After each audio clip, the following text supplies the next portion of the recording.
Ambassador Kethral's 4 eyes narrowed as he reviewed the application for the 1,000th time. The primitive bipeds from the 3rd planet of Sol wanted to join the Galactic Council. How amusing. Their crude vessels barely managed faster than light travel.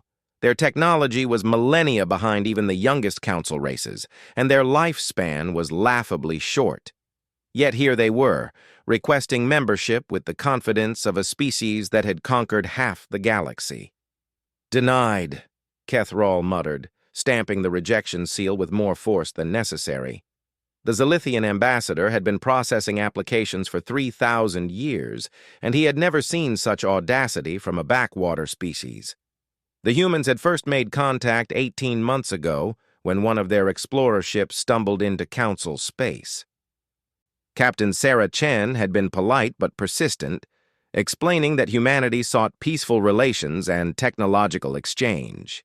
The Council had agreed to observe them, as was standard protocol for new species. What they found was unremarkable. A young race that had barely escaped their home system, wielding primitive kinetic weapons and fusion reactors that the Council had abandoned eons ago. Elder Vostar, the ancient Etherian who had guided the Council for 12 millennia, had issued a quiet warning during the monthly session. "There is something about these humans," he had said, his crystalline form pulsing with concerned light. "They carry an energy I have not felt since the Void Wars. We should proceed with caution." The other ambassadors had dismissed his concerns. Vosatar was old, even by Etherian standards, and his warnings had grown increasingly cryptic over the centuries. The Bracken representative had actually laughed, a sound like grinding stone. "Elder, with respect, your age shows.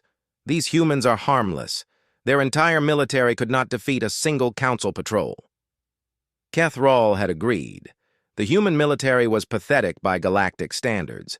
Their largest ships were barely the size of council courier vessels, and their weapons technology was so primitive they still used projectiles and chemical explosives.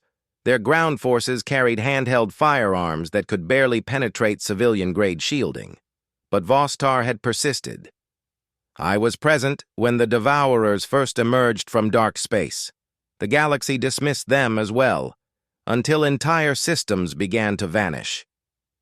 Do not mistake unfamiliar for weak." The warning went unheeded. The Council voted unanimously to deny human membership. They were simply too primitive, too young, too insignificant to deserve a seat among the galaxy's great powers. Humanity would be granted observer status and could reapply in 500 years, assuming they survived that long. The human delegation had taken the news with surprising grace. Captain Chen had simply nodded and said, "We understand your position. We hope to prove worthy of reconsideration in the future." They had departed quietly, their small fleet disappearing back toward their isolated corner of the galaxy. 6 months passed in relative peace. The Council continued its work of maintaining order across 47 member species and their territories. Trade agreements were negotiated, territorial disputes were resolved, and scientific discoveries were shared among the enlightened races. The humans were largely forgotten, dismissed as another failed application from a species that would likely destroy itself before achieving true civilization. Then the distress calls began. The first came from the Rim territories, from a Korthani mining operation on the edges of known space. The transmission was fragmented, filled with static and terror. "Unknown vessels, attacking without warning, shields are down, they're not responding to hails." The transmission cut to static. The Korthani were a proud warrior race, nearly as advanced as the Council's founding members. For someone to attack them so brazenly was unprecedented. A Council patrol was dispatched to investigate.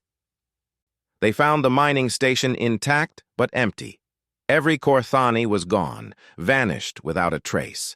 The facility's computers had been systematically drained of all data, and strange burn marks covered the walls. Most disturbing of all, the station's defensive grid capable of repelling a full battle fleet, had been disabled from within. The second attack came a week later. A Zilani science vessel studying a pulsar simply disappeared. One moment it was transmitting routine data, the next it was gone. The only trace was a strange energy signature that Council sensors couldn't identify. Panic began to spread through Council space. Wild theories circulated about the return of the Devourers or the emergence of some unknown hostile force from the galactic core. Defense fleets were mobilized, and border patrols were tripled. The Council's greatest military minds worked around the clock to identify this new threat. The breakthrough came from an unlikely source. A young Taraxian analyst named Jeklon had been studying the energy signatures from both attacks when she made a startling discovery. The unknown energy pattern matched readings from human ships, but amplified far beyond what their technology should have been capable of producing. "This is impossible," Kethral said when presented with the data. Human technology couldn't penetrate a child's toy, let alone Korthani battle armor. Jeklon's tentacles writhed nervously as she responded. "The signatures don't lie, Ambassador. Either the humans have made impossible technological leaps in 6 months, or—" She hesitated. "Or what? Or we never understood their true capabilities." The revelation sent shockwaves through the Council chambers. How could the humans, barely capable of crude space travel, be responsible for attacks that had the galaxy's military experts baffled? It was inconceivable. Elder Vostar's reaction was different. When informed of the discovery, he simply pulsed with sad acknowledgement. "I tried to warn you," he said quietly, "but you would not listen." Before anyone could question him further, another distress call reached the Council. This time it came from the Bracken homeworld itself. The same Bracken ambassador who had laughed at Vostar's warnings was now screaming across subspace frequencies. "They came from nowhere! Our shields are useless! They're taking everything! The humans!" It was the humans! The transmission ended in a burst of static that echoed through the silent Council chambers. The impossible had happened. The species they had dismissed as primitive and harmless had somehow struck at the heart of one of the galaxy's most powerful civilizations. As emergency sessions were called and fleets were mobilized, one question haunted every council member. What exactly were the humans, and what had the galaxy awakened by ignoring them? Elder Vossitar retreated to his meditation chamber, his crystalline form dimming with ancient memories. He had seen this pattern before, in the dark days when the Devourers first emerged. The galaxy's greatest mistake was always the same. They judged others by their own understanding, never considering that power could take forms beyond their comprehension. The humans had tried diplomacy. They had been rejected, dismissed, and ignored. Now, as Vostar had feared, they were showing the galaxy what they truly were. And it was only the beginning. Admiral Marcus Kane stood before the holographic display showing the current state of Council space. Red markers indicated fallen worlds, yellow showed planets under siege, and the small patches of green represented the few systems still under Council control. In just 3 months, humanity had systematically dismantled an empire that had stood for 50,000 years. "Status report," Kane said to his aide, Lieutenant Commander Sarah Chen, the same woman who had once politely requested Council membership. 73% of Council territories are under our control, Admiral. The Korthani have surrendered completely. The Bracken resistance collapsed this morning. Only the core worlds remain, and they're requesting negotiations." Kane nodded grimly. There was no satisfaction in his voice, no joy in the conquest. This wasn't how humanity had wanted things to go. They had genuinely hoped for peaceful integration, for the chance to learn and grow alongside the galaxy's older civilizations. The Council's rejection had forced them down a different path. "Any word from the Elder?" Kane asked. "Vossitar has been trying to contact us for weeks. He claims he knew this would happen and wants to arrange a meeting. Kane considered this. Of all the council members, only the ancient Etherean had shown any wisdom regarding humanity. Perhaps he deserved to hear the truth before the end came. Very well, arrange a meeting. But Sarah... Kane's expression hardened. Make sure he understands the terms. Unconditional surrender, or we finish what they started. The meeting took place aboard humanity's flagship, the Prometheus. It was a vessel that would have seemed impossible to council observers just months earlier. Sleek and impossibly large, it dwarfed even the greatest council dreadnoughts. Yet it moved through space with the grace of a fighter craft. Its weapons systems were beyond classification, its defenses impenetrable to anything in the galactic arsenal. Elder Vostar materialized in the conference room through quantum transportation, his crystalline form flickering with nervous energy. Across from him sat Admiral Kane, along with Captain Chen and Dr. Elena Vasquez, humanity's chief xenobiologist. You tried to warn them, Kane said without preamble. Why? Vossitar's form pulsed with ancient sadness. Because I have seen this before, Admiral. Your species carries the same energy signature as the Devourers, though applied very differently. I recognize the potential for this. He gestured vaguely at the displays showing fallen worlds. Dr. Vasquez leaned forward. You mentioned the Devourers before. What exactly were they? Beings from outside our reality who consumed entire civilizations. They appeared weak at first, using crude technology and simple tactics. By the time we realized our mistake, half the galaxy was gone. It took 1,000 years of war to drive them back into the void. Kane's expression didn't change. And you think we're like them? No, Vostar said quickly. Your methods are different. Your goals are different. But the underlying nature, the way reality bends around your species, it is similar.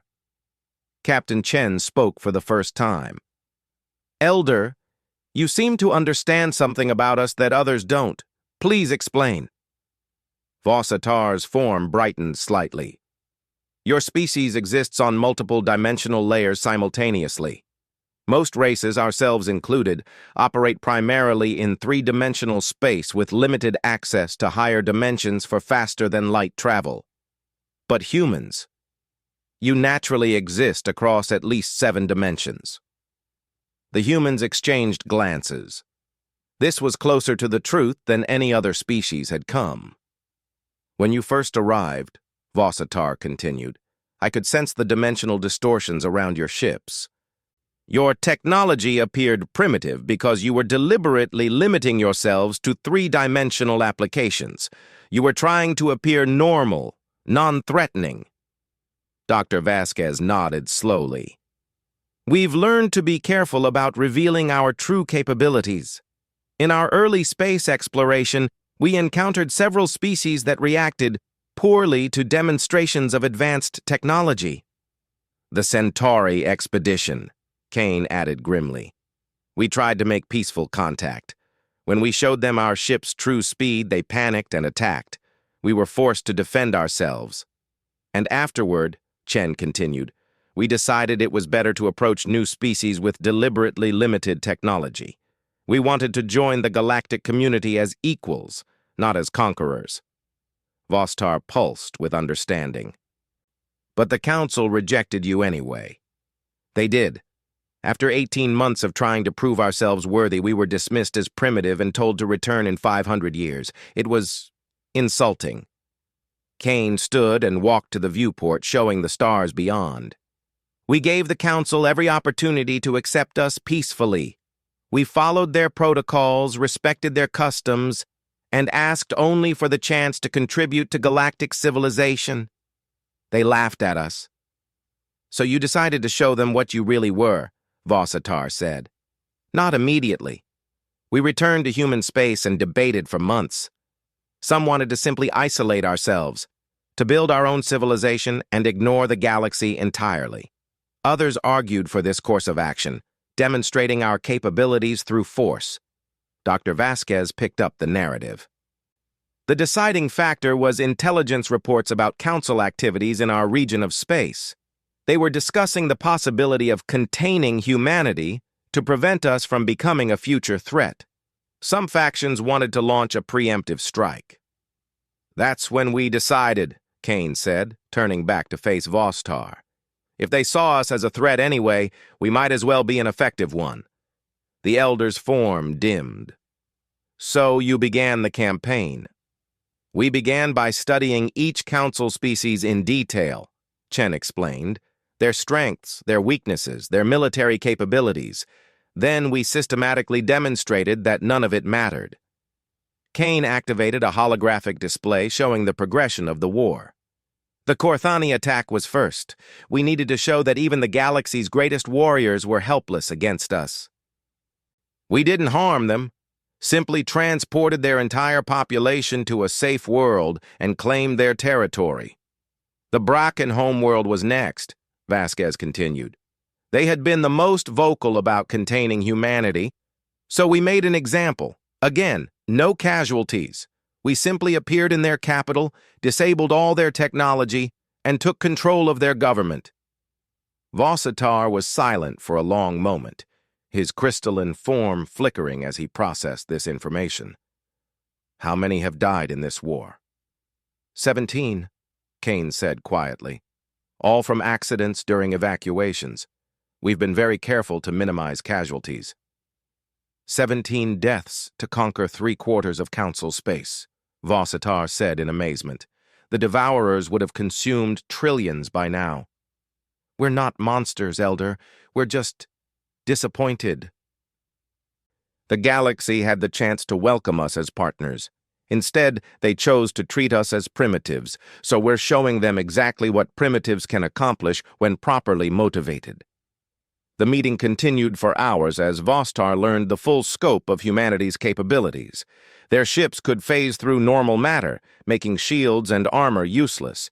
Their weapons operated on principles that Council science couldn't comprehend. Most importantly, their technology was integrated with their biology in ways that made them almost impossible to understand or counter. "Your dimensional nature allows you to access energy directly from quantum fluctuations," Vossitar realized. "You're not limited by conventional power generation." "Among other things," Kane confirmed. "We tried to hide these advantages because we wanted to be accepted for who we are, not feared for what we can do." "But now?" Vossitar asked. Kane's expression hardened again. "Now we're making a point. The galaxy will learn to respect humanity one way or another." As the meeting concluded, Vostar made one final plea. "Admiral, I understand your anger. The Council was wrong to reject you, wrong to dismiss your potential. But there are billions of innocent beings on the remaining worlds. Please, show mercy." Kane was quiet for a long moment. "We'll consider it, Elder. But the Council started this war the moment they decided we weren't worthy of respect. We intend to finish it on our terms." As Vossitar's form dissolved back to his own ship, he carried with him the terrible knowledge of what the galaxy had created through its own arrogance. Humanity wasn't evil. They were simply tired of being underestimated, and they possessed the power to ensure it would never happen again. The final battle for the Galactic Council never came. 3 days after Elder Vossitar's meeting with Admiral Kane, every Council world received the same message simultaneously. It appeared on every screen, every communication device, every holographic display across 47 different star systems. The translation was perfect in each species' native language, and the voice that delivered it carried an authority that made entire civilizations stop and listen. "People of the galaxy," the message began, "I am Admiral Marcus Kane of the United Earth Fleet. For the past 4 months, our species have been at war. This war began not with human aggression, but with galactic arrogance. Today, it ends with galactic understanding." In the council chambers on Zentari Prime, the remaining ambassadors watched in stunned silence as Kane's image filled their grand hall. Behind him stood representatives of every species humanity had encountered, not as prisoners, but as willing partners. The Korthani warrior chief Thekmor stood proudly beside human officers. Bracken engineers worked alongside human technicians on projects that seemed to defy physical laws. "We came to you in peace," Kane continued. "We offered friendship, knowledge exchange, and cooperation. You rejected us because our technology appeared primitive, our lifespans seemed short, and our civilization was young. You made the fundamental error of judging capability by appearance." On the screen, the view shifted to show human cities floating in space without visible support structures, their buildings apparently grown rather than constructed. Gardens flourished in the vacuum of space, and humans walked among them without environmental suits. Children played games where they briefly phased through solid walls, laughing as they manipulated matter with their thoughts. "This is humanity's true nature," Kane said as the images continued. "We exist partially outside the dimensional framework that binds other species. We can access forms of energy and matter that others consider theoretical. We can travel instantaneously across galactic distances and manipulate the fundamental forces of reality. We are what you might call a post-physical species." Ambassador Keth Rawl's 4 eyes stared in horror as he finally understood what they had dismissed. The creatures he had considered barely above animals were beings of almost godlike power who had chosen to limit themselves for the sake of peaceful contact. "But power without wisdom is meaningless," Kane's voice continued. "For 3,000 years, we have been carefully observing galactic civilization from a distance. We have watched your wars, your politics, your scientific discoveries. We have seen great beauty and terrible cruelty. We wanted to join your community not because we needed your technology, but because we valued your perspectives." The view changed again, showing archived footage of human exploration vessels carefully avoiding contact with primitive species, of human scientists studying galactic cultures from afar, of heated debates in human councils about the ethics of intervention when they witnessed atrocities. The Centauri incident taught us that revealing our true nature too quickly leads to fear and violence. So when we decided to make formal contact, we deliberately presented ourselves as you expected new species to appear. We used primitive ships, conventional weapons, and limited technology. We wanted to be judged for our character, not our capabilities. Dr. Elena Vasquez appeared on screen beside Kane. "For 18 months, we participated in your protocols. We answered your questions, submitted to your tests, and waited patiently for acceptance. During this time, we learned more about galactic civilization than you could have imagined possible." New images showed human observers present at every major council event for the past 2 years. They had been there, invisible and undetected, watching and learning. Human analysts had studied every species' psychology, every government structure, every military's capabilities. "We know the Korthani's greatest fear is dying without honor in battle. We know the Bracken value efficiency above all other virtues. We know the Zilani seek knowledge for its own sake, and the Taraxians prize emotional connections above material wealth. We studied you because we wanted to understand how to be good neighbors." Captain Sarah Chen stepped forward. "But when we were rejected, when you called us primitive and told us to return in 500 years, we realized that peaceful integration was impossible.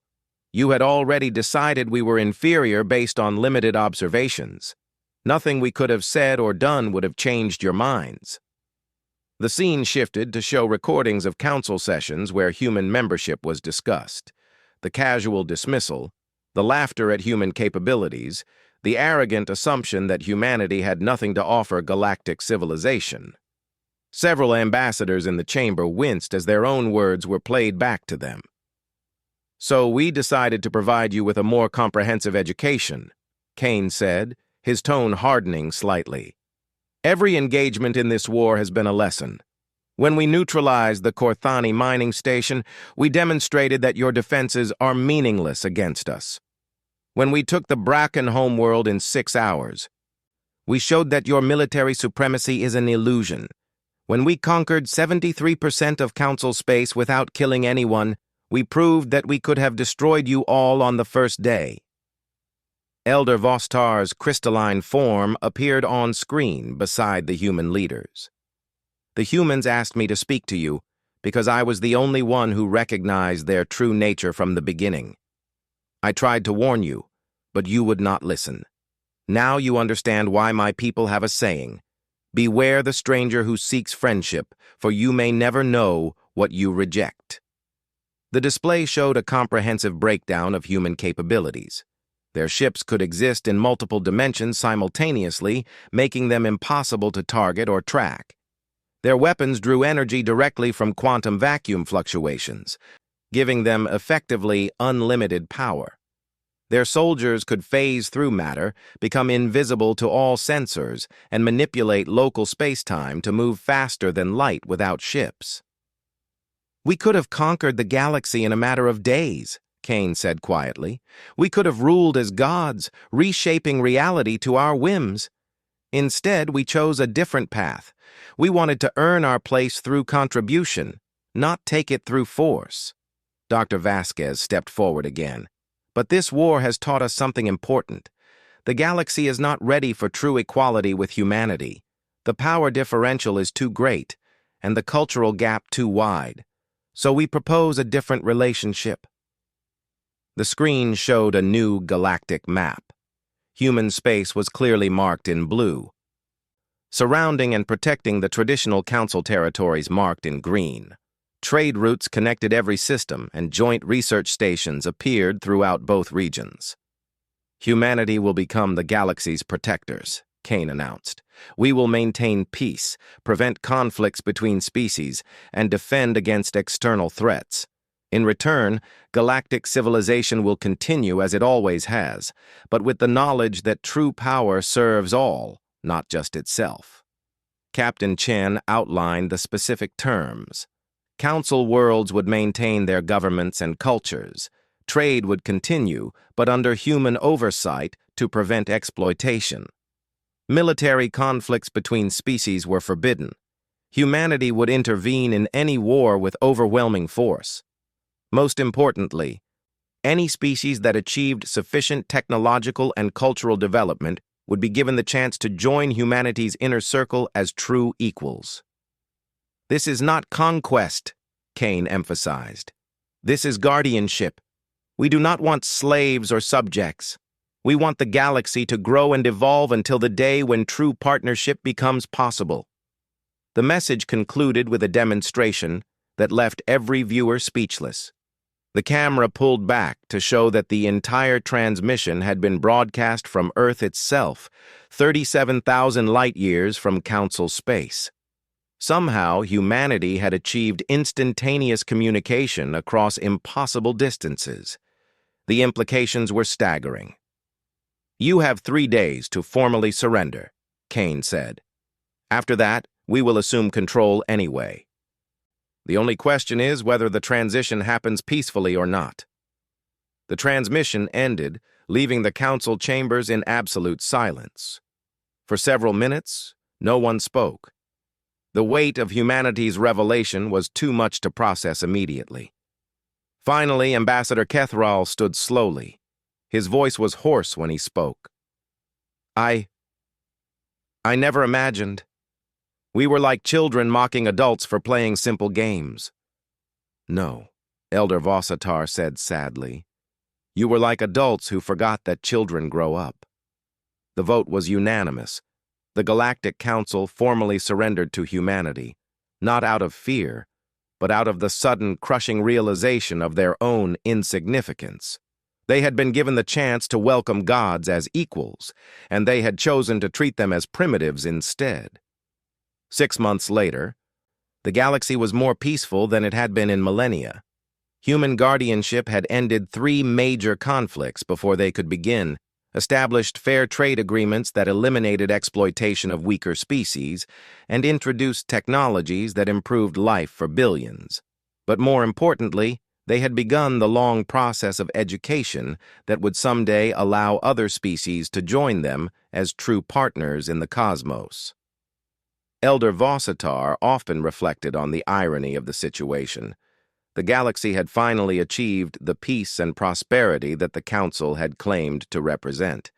It had simply required the intervention of beings so powerful that resistance was meaningless, yet so wise that tyranny was unnecessary. Humanity had proven their point completely: power without arrogance, strength without cruelty, and dominion without oppression. They had become exactly what the galaxy needed, and everything the Council had failed to be. The Elders' warnings had been ignored, and now humanity's power was truly unquestionable. But perhaps, Vostar thought, that was exactly how it was supposed to happen.